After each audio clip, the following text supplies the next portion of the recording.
Hey everybody, welcome back to the Pet Food Puzzle Guy. I hope you're all doing well. This is a review on Weruva. I'm not gonna use this name very much because I don't know how to pronounce it. Um, but it's a family-owned pet food company, and I found their website really interesting and very informative. So let's just jump in, and I will a little spoiler alert, but I kind of like this food.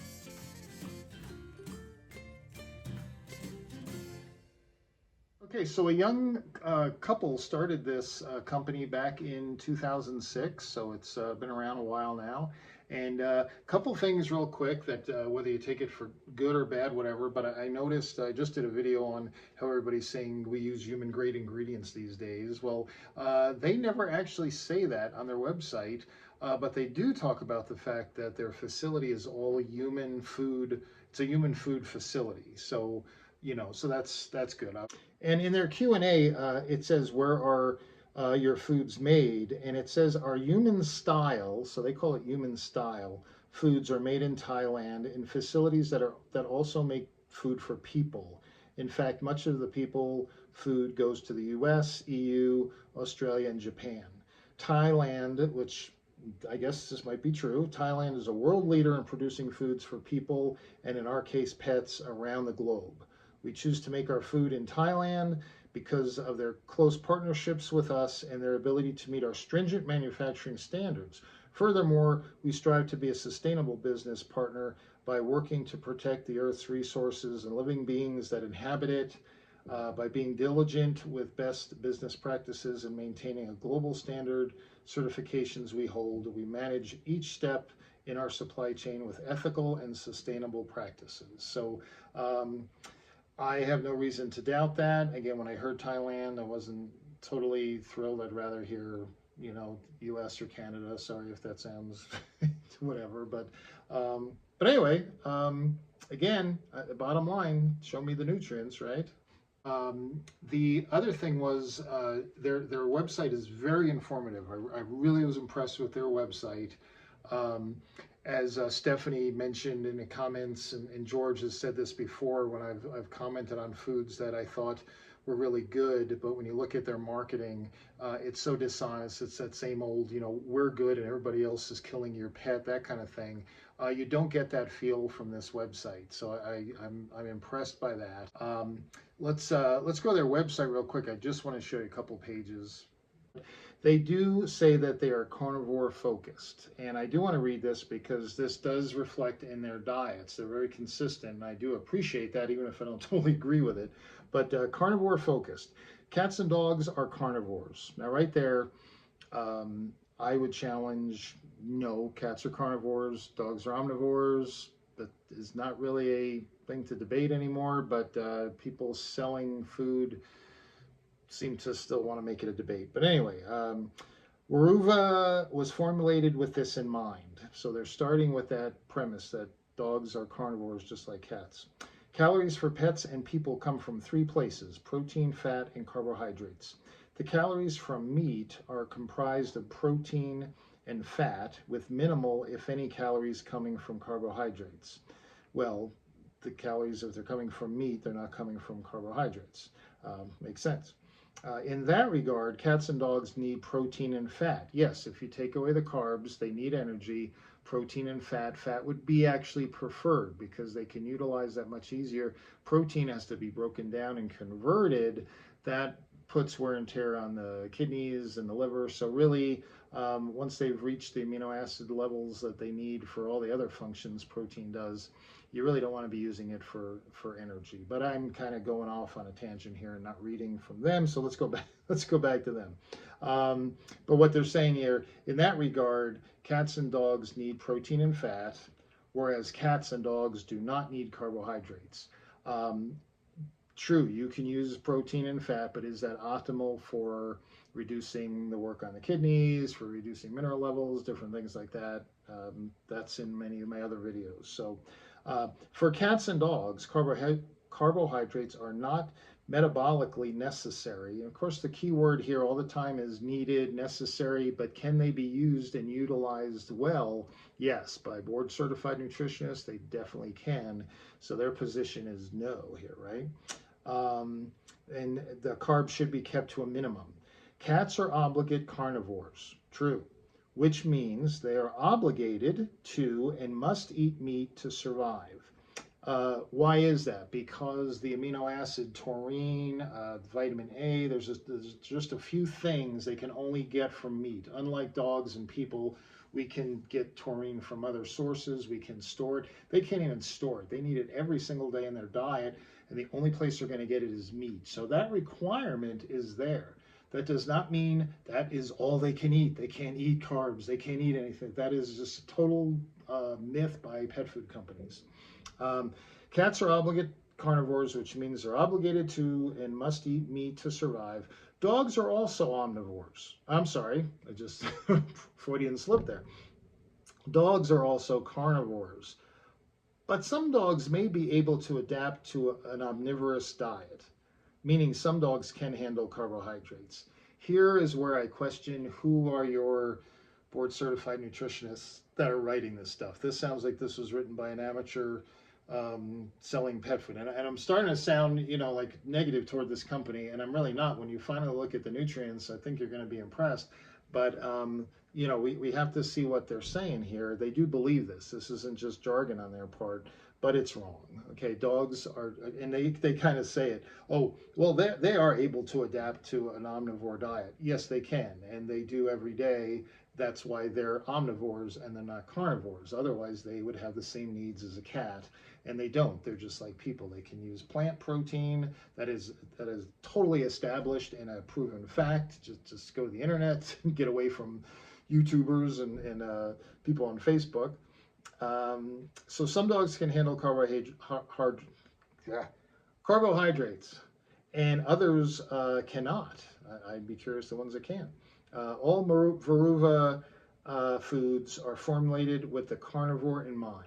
So again, they're honest in what they're saying. I disagree with it, and you'll see it in the nutrients to a degree that they're committed to their philosophy. But their philosophy is obviously an error. Okay, so we're going to take a look at some of the nutrient levels, and of course this is based on the fact that they are really focused on carnivorous diets. Now, we'll do cat first. That is cat's true carnivore, so definitely these are high protein, low carb diets.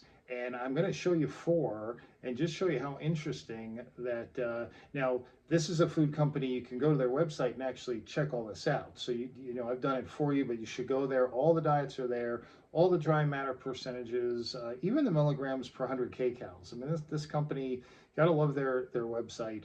But I just picked 4 to so we could have a little bit of a learning experience here. So let's go ahead and there's a chicken formula. There's Funky Chunky. These are all canned cat foods. Okay, so Ed will be happy, our resident cat guy, that we're only doing canned here. And Polynesian barbecue, and then the Outback Grill. Okay, so those are the 4 we're going to look at.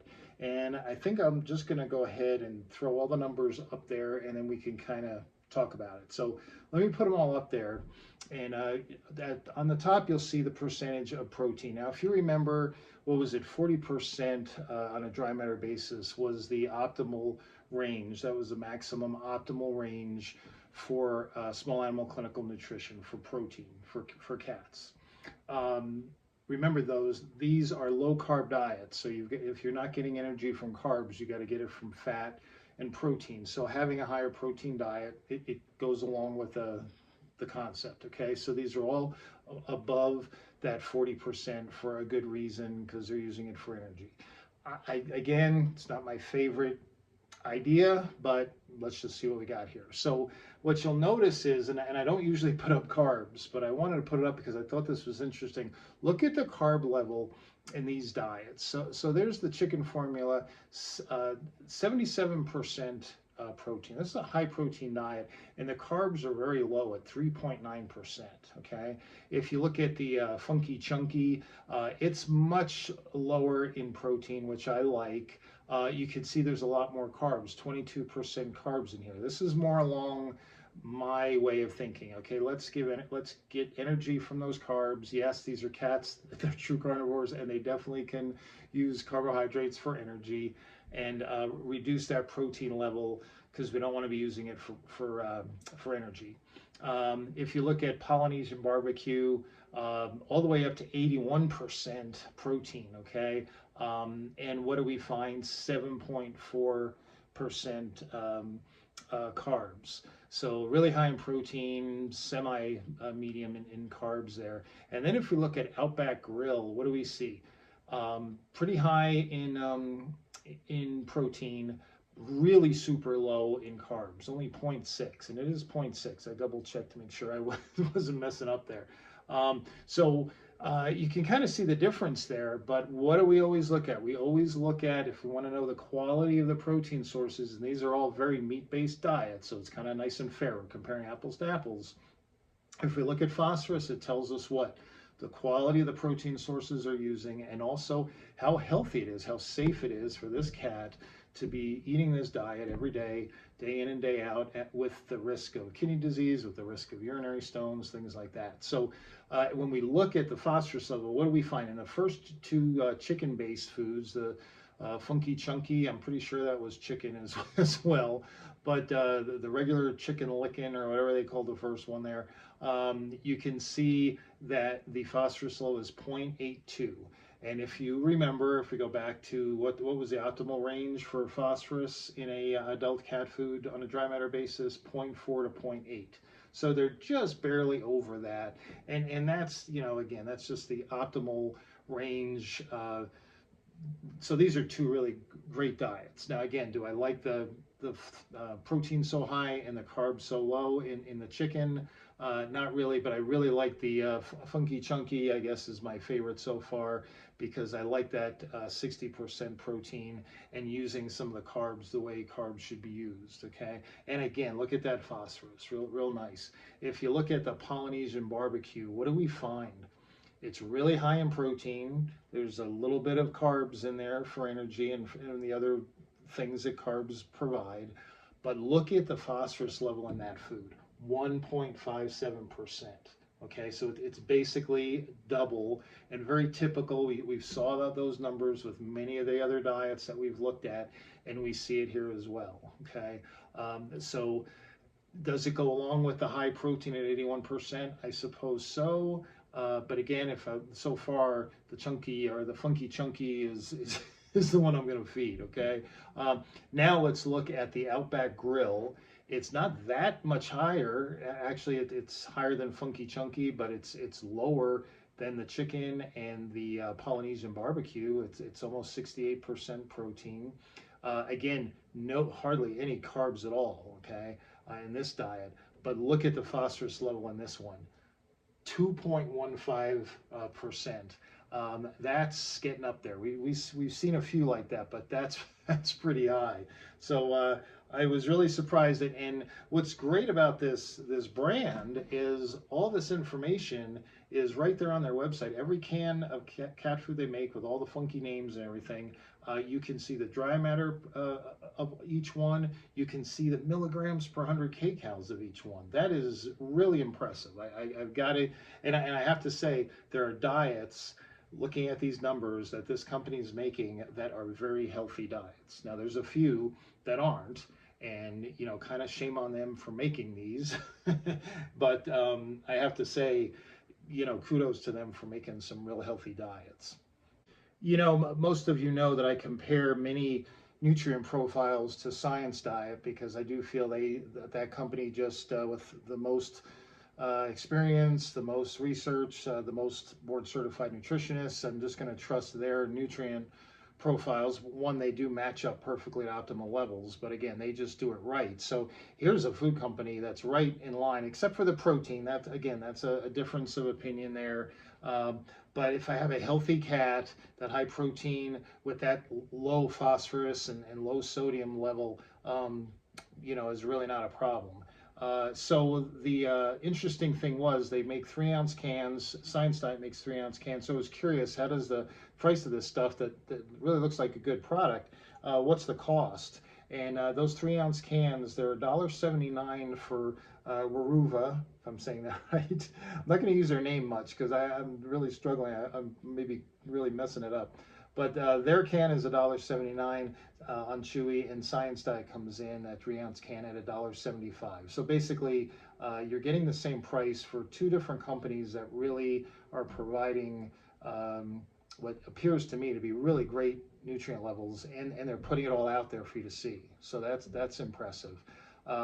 Their marketing, I mean, they're big into the whole ingredients and all that, and hey, that I have no problem with that. Just show me the nutrients. If you can match the nutrients and all those pretty ingredients and all the recycling you're doing, all that other stuff is great. But the first priority I have is the nutrients, and they do a nice job with it. So again, not every food, but most of their products are really good. They also make a WX phosphorus focus line of I think it's about 4 or 5 cans. Same way you can go to the website and look at them, and they are low phosphorus diets, not just low in the healthy way of the diets we just looked at, but these are even lower. And I think I even wrote down here the protein in their low phosphorus focus diets, and I'm going to put them all up, but just so you can understand this, is from 58 to 69% protein. So again, they get as low as 58%, getting much closer to that 40% optimal range from Small Animal Clinical Nutrition. Most of them, actually all of them, are low carb diets, so just as consistent with their philosophy. But their phosphorus numbers in every one of them goes from 0.28% up to 0.42, okay? So those are low phosphorus diets. I'm not exactly sure how they do it, but I'm very impressed with that. And one weird thing, and maybe I haven't mentioned it already in the video here, but they mention the foods made in Thailand. They mention all their standards and everything.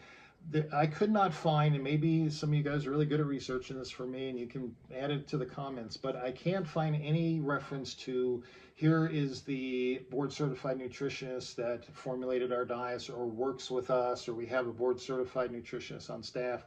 I can't find any mention of that anywhere. Now, maybe it's just me. I'm not the greatest with websites, but I thought I pretty much went through everything and didn't see that. That's a little concerning. Love their numbers. I wish I knew more about who was working with them on the nutrition end, and that I couldn't find. So if any of you go to their website and you see that and I missed it, please stick it in the comments. And I really like this in the Q&A. My cat has kidney issues. Can I feed Weruva? And I thought that was a good question, and I really like their answer. Many veterinarians suggest focusing on 4 primary areas to help the kidneys. And I'll try to fit this in a box if I can put it on the screen. Number 1, high moisture intake. Weruva foods contain high moisture levels because it's canned or pouches, so that's true. Low phosphorus. You know that if you watch any of my videos, and you're going to see how these, you'll see, obviously these diets did that. Our bone-free approach allows for our complete and balanced meals to contain sodium and phosphorus levels just above AFCO minimums, and our WX line's phosphorus levels are too low to be considered complete and balanced. Yeah, I mean they're right. It's still fine, but they're spot on. Gotta love that. Number 3, low sodium. Many formulas are just above the AFCO minimum levels for sodium, and they are. I mean, you can look at it and see it yourself. And number 4, high quality proteins. Kidneys filter the waste from proteins, so we focus on high quality proteins such as boneless, skinless chicken breast and fish loins. And clearly they do, because you don't get those nutrient levels if you're using low grade meats like many of the companies we've looked at in my other videos. And it's I don't know if it's cut off or not, but it says our foods, though not designed to prevent or treat kidney disease, they do check all the boxes, and I thought that was a good way to say it. It's true. You really want to go I believe go through a veterinarian with vet formulated diets that really do every point meticulously. But I have to say, when you look at those cat diets, they do check a lot of the boxes. Okay, so we're going to switch gears now and go over to dog food, and this is canned. And this is where I kind of have a little bit of trouble with this brand. Again, all the information's there. You can go and look at every diet they make for dogs, all the nutrient levels, dry matter, the milligrams per 100 kcals. I love it. But their philosophy that dogs are carnivores, this is what gets them into trouble, at least in my book. Let's go ahead and look at 3 cans. We're going to look at their chicken lickin' flavor, grandma's chicken soup, and the last one is steak Fritz dinner. I don't know if Fritz is the right pronunciation there. I looked it up. It's Belgian or French for like French fries. But anyway, those are the 2 brands or the 2 diets. I'm sorry, the 3 diets we're going to look at. So let me put it up on the board here. And one thing you'll see right away, look at the protein percentage in these 3 diets. 70% protein for a canine. It's really hard for me to justify that. I'll put the carbs up there. You can see the chicken is at 9.7% carbs. So yes, it's a low carb diet. Now, if it was cats, I'm all fine. I'm good with it. I do have a problem with dogs, though. I really do. And you can see, though, they got to give it credit to this company. Where is the phosphorus level? Right at 0.8%, right in that optimal range. So that's really great. It does reinforce what we were saying, that they're using quality meat sources, and I'll give them credit for that. But their philosophy of dogs being carnivores makes that protein level just really high. If we go over to Grandma's chicken soup, oh, I like that now. The percentage is coming down. It's down to 55%. Why? Look at the carbs have come up to 27.5%. I love that. I think that's a great way to go. We're getting closer to that 30% optimal range. Still high, but look at the phosphorus level. This is real at 0.69. To be honest, I don't know how they're doing this. They're it does say on their website the quality meat sources they're buying. I got to say, usually we read that on every website, and most of the time it's total BS when we look at the phosphorus level, but not with this company. So I gotta, I don't agree with their philosophy. I'd love to know who their nutritionist is, but I got to say their quality is top notch. And if you look at the steak Fritz dinner, again, look at the protein levels come down even more. It's down to 45%. So we're getting there, okay? And there's the carbs at 21%. I love that. But look at the meat sources they're using here to choose meat sources that are attractive, that sell another variety of food. Look at the phosphorus level, 1.53. Literally, well, definitely double, double what the other 2 diets are, and well out of the range of 0.8 for optimals. So isn't that interesting? I would, as I'm looking at these, and you can, again, they're right there on the website, so you should go there if you're into this stuff and look at it. You'll be impressed. You'll learn how you can tell the type of ingredients that are either really healthful and good in the diet, or yeah, they picked them because they look good and sound good, but it really did not help the diet at all. And there was a couple canine diets, this one and another one, that were extremely high in phosphorus, and I think it was because they were choosing ingredients to sell the ingredient, and the nutritional quality suffered for it. So, but it's all right there for you to see. So I gotta love the fact that they're that transparent. And if we look at their 12 or 13 ounce cans, they came in at $4.49 a can. And I was curious, I looked up Science Diet just to see the Science Diet cans are 1 ounce less. So the Weruva comes in, their 14 ounce cans are $4.49. And the Hills can, and I'm only comparing it to Hills because I know that the healthy phosphorus levels, they would be much lower in total protein than this brand for sure. But I was curious about the cost, and it was $3.49 for a 13 ounce can of Science Diet chicken canine adult canned. So $3.49 for Hills, $4.49. So $1 more, but you get an extra ounce of food. So I am not going to do the math on that. You guys could do that. But again, the dog, I'm impressed with their transparency. I'm impressed with all the data. I'm impressed that their diets definitely reflect, or I should say their nutrients definitely reflect their philosophy. Um, the dog, I don't know. I'd be a little leery, though I love the other nutrient levels, just the protein. Ugh. So I'm for this brand, I'm gonna say cat, big plus, A plus. Dog, I don't know, maybe a C, the C or B, because again, there's so many lousy diets out there that this one at least seems consistent. So I hope that was helpful. And I know there's a bunch more diets. I have the list that y'all have been asking for, and I will get to it, I promise. Also, I wanted to just real quick show, somebody mentioned I never show my finished puzzles. I actually just, so I can get it down here to see it. I just opened up a box. This one that I got cheap at the thrift store. It's 500 pieces, and the pieces are so tiny. Can you even see that? And this is going to drive me nuts, I think. But I never show my finished puzzles. So here's one. I'll put it up here. Here's the last one I just finished. I don't know if I have pictures of the others. If I do, I'll put them up here as well. But I do much less puzzles now and many more videos. So the videos are kind of a little more fun than and faster than the puzzles. So if you haven't subscribed yet, please do. If you have comments or complaints, whatever, I'm sure you'll let me know. But thanks for listening, and let me know what you think of this brand. It's another one that at least has possibilities, right? Have a good one.